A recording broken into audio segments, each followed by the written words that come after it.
नमस्कार दोस्तों, स्वागत है आपका साप्ताहिक विकासक समाचार के एक और नए एपिसोड में। साप्ताहिक विकासक समाचार यानी कि वीकली डेवलपर न्यूज, जहां मैं एस रवि कुमार पिछले हफ्ते भर में हुई डेवलपर रिलेटेड न्यूज आर्टिकल्स का एक कलेक्शन लेकर के आता हूं। तो चलिए इस हफ्ते की न्यूज की शुरुआत करते हैं इस हफ्ते के पहले न्यूज आर्टिकल से।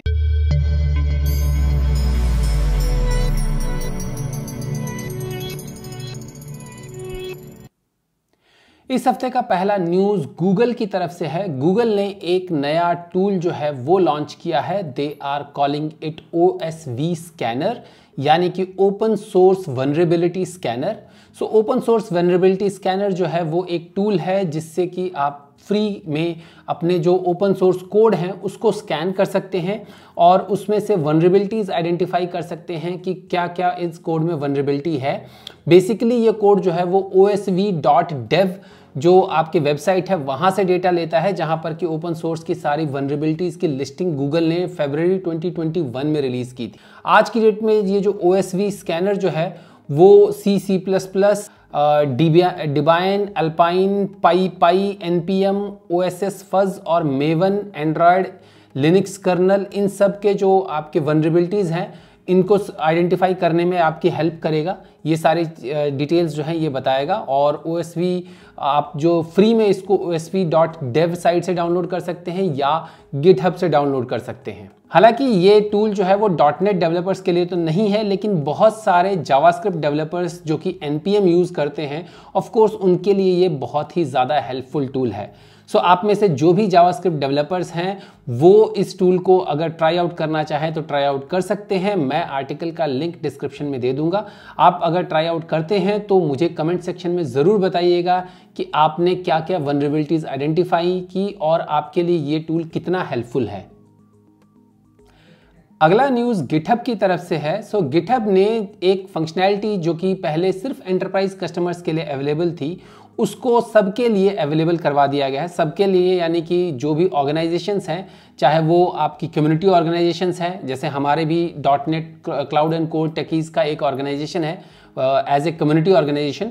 सो कम्युनिटी ऑर्गेनाइजेशंस जितनी भी हैं उन सब के लिए ये अवेलेबल करवा दिया है, या आपके जो सस्ते वाले जो आपके पेड कस्टमर्स हैं, पेड ऑर्गेनाइजेशंस हैं, सबके लिए अवेलेबल करवा दिया गया है। सो ये फीचर जो है it is called as security scanning और सीक्रेट स्कैनिंग।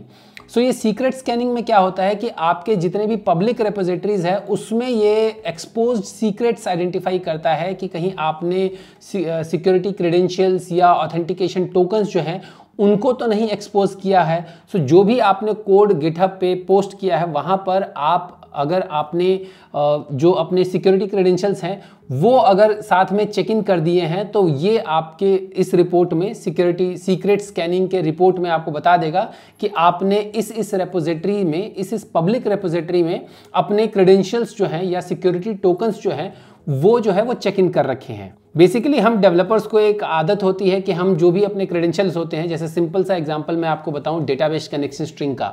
सो अगर हम डेटाबेस कनेक्शन स्ट्रिंग की बात करें तो डेटाबेस का जो यूज़र नेम और पासवर्ड है वो हम ज़्यादातर web.config में, या अब .NET कोर की अगर हम बात करें तो app.config की जो JSON फाइल होती है उसमें हम सीधे सीधे डाल देते हैं, जबकि इसका सही तरीका ये होता है कि हम इसे कहीं किसी सीक्रेट फाइल्स में रखें और लोकल अपने डेवलपमेंट के लिए अगर हमें लोकल डेवलपमेंट के थ्रू लोकल सिस्टम पर भी अगर हमें क्रेडेंशियल स्टोर करने हैं तो हम प्रोजेक्ट में एक secrets.json फाइल होती है जिसको कि मैनेज यूज़र सीक्रेट्स के थ्रू हम मैनेज कर सकते हैं।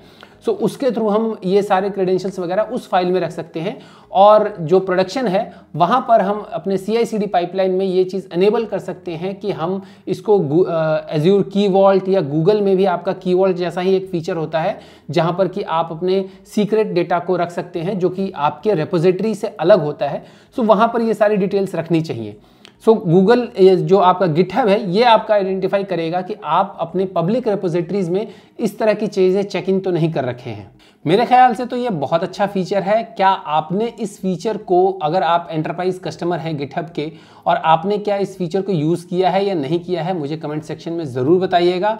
मैं ये फीचर देखूंगा कि कैसे यूज़ करते हैं। ऑब्वियसली मेरे पास कोई ऑर्गेनाइजेशन का तो एक्सेस नहीं है, लेकिन जो अपना ओपन सोर्स वाला जो .NET cloud and code techies का जो ऑर्गेनाइजेशन है उसमें अभी कोई कोड रिपोजिटरी तो नहीं चेक इन किया हुआ है। अगर कोई कोड रिपोजिटरी कोई चेक इन करेगा तो मैं चेक करके बताऊंगा कि ये फीचर मेरे लिए वहां पर कितना हेल्पफुल है।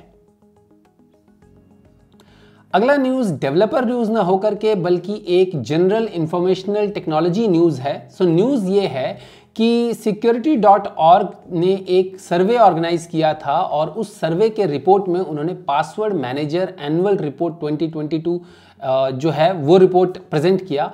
और उस रिपोर्ट के हिसाब से आपके जो 90% यूजर्स हैं वो अपनी आइडेंटिटी को एक्सपोज कर रहे हैं by using improperly using the password managers. So password manager क्या होता है? पासवर्ड मैनेजर आपका टूल होता है, कई बार आपके ब्राउजर में ही इनबिल्ट पासवर्ड मैनेजर होता है। मैं जो ब्राउजर यूज कर रहा हूं उसमें भी इनबिल्ट पासवर्ड मैनेजर है, जहां पर कि मैंने पासवर्ड को सेव कर रखा है और मुझे बार बार लॉगिन नहीं करना पड़ता अपने किसी भी वेबसाइट में। वो वेबसाइट ऑटोमेटिकली ब्राउजर जो है उसमें लॉगिन कर लेता है। सो इसी तरीके की फैसिलिटी जो मैक्सिमम कई सारे ब्राउजर्स में अवेलेबल होता है। कई सारे थर्ड पार्टी पासवर्ड मैनेजर्स भी इस तरह के अवेलेबल हैं, जैसे वन पास करके है, जहां पर कि आप अपने पासवर्ड्स डाल दो और जब भी और उस वन पास या इस तरह के किसी भी third party password manager tool का जो आप प्लगइन अपने ब्राउजर में डाल दो और जब भी आप उसको खोलोगे, अपने ब्राउजर को खोलोगे और वो वेबसाइट खोलोगे तो अपने आप वहां से पासवर्ड उठा लेगा। सो इस पासवर्ड मैनेजर के इम्प्रॉपर यूज के थ्रू कई लोग अपनी आइडेंटिटी को एक्सपोज कर रहे हैं, ये इस रिपोर्ट के अनुसार कहा जा रहा है।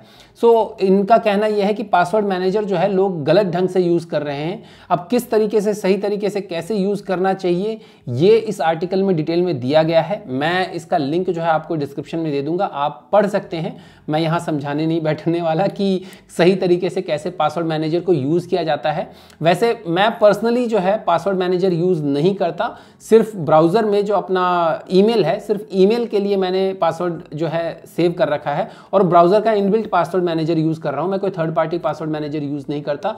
मैंने अपना खुद का पासवर्ड मैनेजर बनाया था एक, जिसको कि हालांकि मैं उसको भी यूज नहीं कर रहा हूं, लेकिन मैं सोच रहा हूं कि एक खुद का पासवर्ड मैनेजर बनाऊं जो कि ऑटोमेटिकली फिल ना करे, सिंपल प्लेन पासवर्ड मैनेजर हो जो कि सिक्योर हो और वहां पर जा करके मैं पासवर्ड पढ़ूं, कॉपी पेस्ट करूं, क्योंकि ऑफ कोर्स सारे पासवर्ड याद रखना पॉसिबल नहीं है। सो आज की डेट में तो मैं वन ड्राइव पर नहीं, वन नोट पर अपना सारे पासवर्ड की एक लिस्ट बना रखी है, वहां पर मैं अपने सारे पासवर्ड रखता हूं और ऑफ कोर्स वो वन नोट सिक्योर्ड है। सो वहाँ पर मैं रखता हूँ। लेकिन अगर मैं सोच रहा हूँ कि इस तरह का एक पासवर्ड मैनेजर बनाऊँ, मावी में बनाने का सोच रहा हूँ, क्योंकि पहले जो बनाया था वो ज़ैमरिन फॉर्म्स में बनाया था।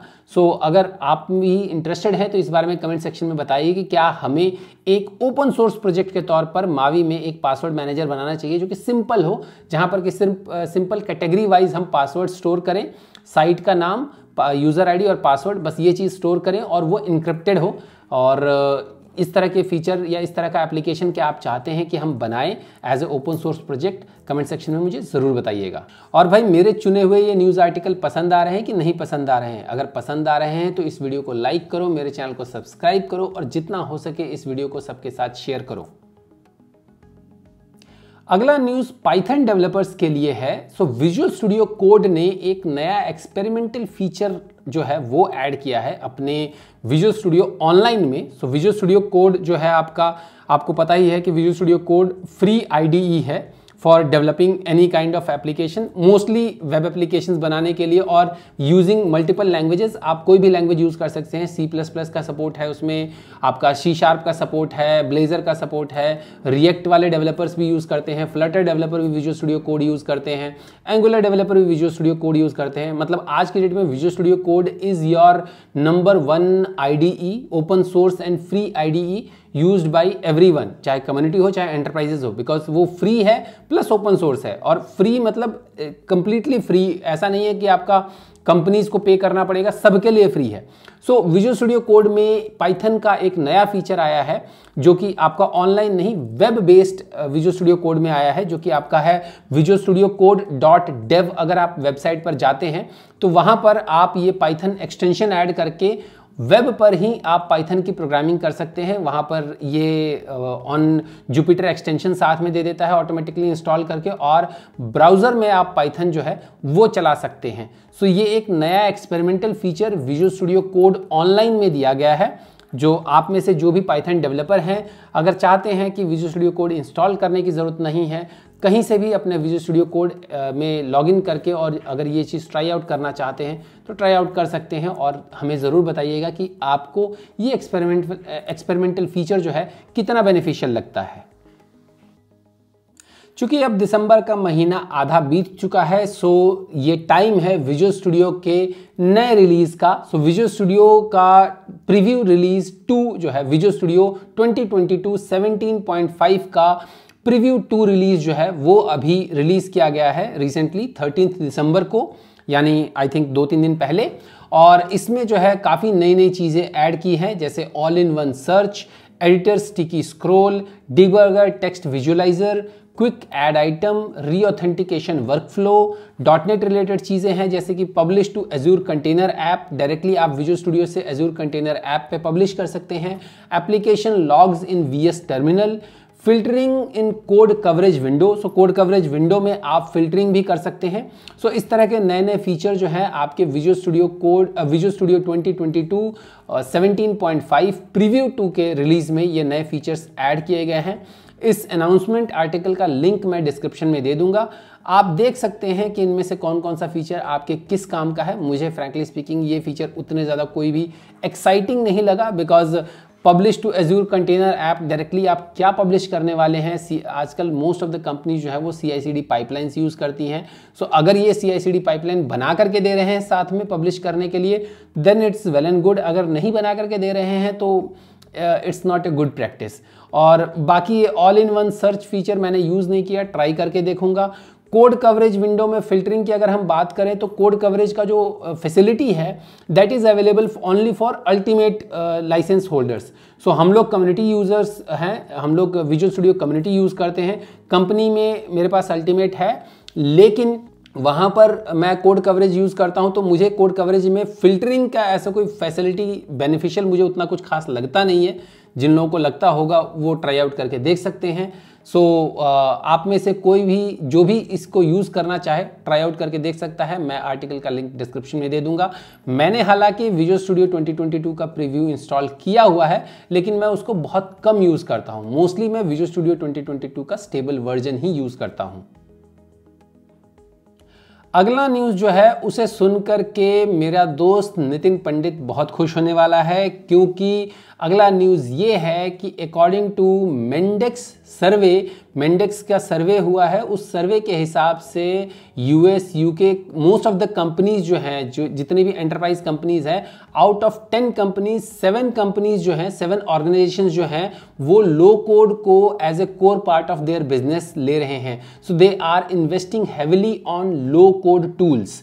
सो ये चीज़ बिकॉज नितिन पंडित जो है वो बहुत सारे अपने कंपनी की तरफ से उनका एक लो कोड टूल नया आया है जिसको कि बहुत ज़्यादा प्रमोट कर रहे हैं। So he will be quite happy कि कंपनीज जो हैं, organisations out of 7 out of 10 organisations जो हैं वो लो कोड को as a business core business का पार्ट समझ करके they are investing heavily in it. Mendix का रिपोर्ट जो है उसमें उन्होंने किया कि 69% जो बिजनेसेस हैं वो लो कोड को जो है यूज़ कर रहे हैं और उसको उसमें हैविली इन्वेस्ट कर रहे हैं। ये इन्होंने सर्वे जो किया है वो US UK फ्रांस जर्मनी और नीदरलैंड्स में किया है। यहाँ पर इन्होंने जितने भी कंपनीज के जो टॉप ऑफिशियल्स थे उनसे डेटा ये कलेक्ट करके और उन्होंने ये रिपोर्ट निकाला है। सो इस न्यूज़ आर्टिकल का लिंक भी मैं डिस्क्रिप्शन में दे दूंगा। एज यूजुअल जो भी लो कोड के प्रोपोगेटर्स हैं या जो प्रमोटर्स हैं वो इस आर्टिकल को पढ़ सकते हैं और इस आर्टिकल को ऑफ कोर्स रेफर कर सकते हैं कि अब कंपनीज जो हैं वो लो कोड में इन्वेस्ट करने के बारे में काफ़ी ज़्यादा सीरियसली सोच रहे हैं। बाकी आप में से कितने लोग लो कोड टूल यूज़ करते हैं या ट्राई आउट करते हैं और कौन सा लो कोड टूल ट्राई आउट करते हैं या यूज़ करते हैं, कमेंट सेक्शन में मुझे ज़रूर बताइएगा।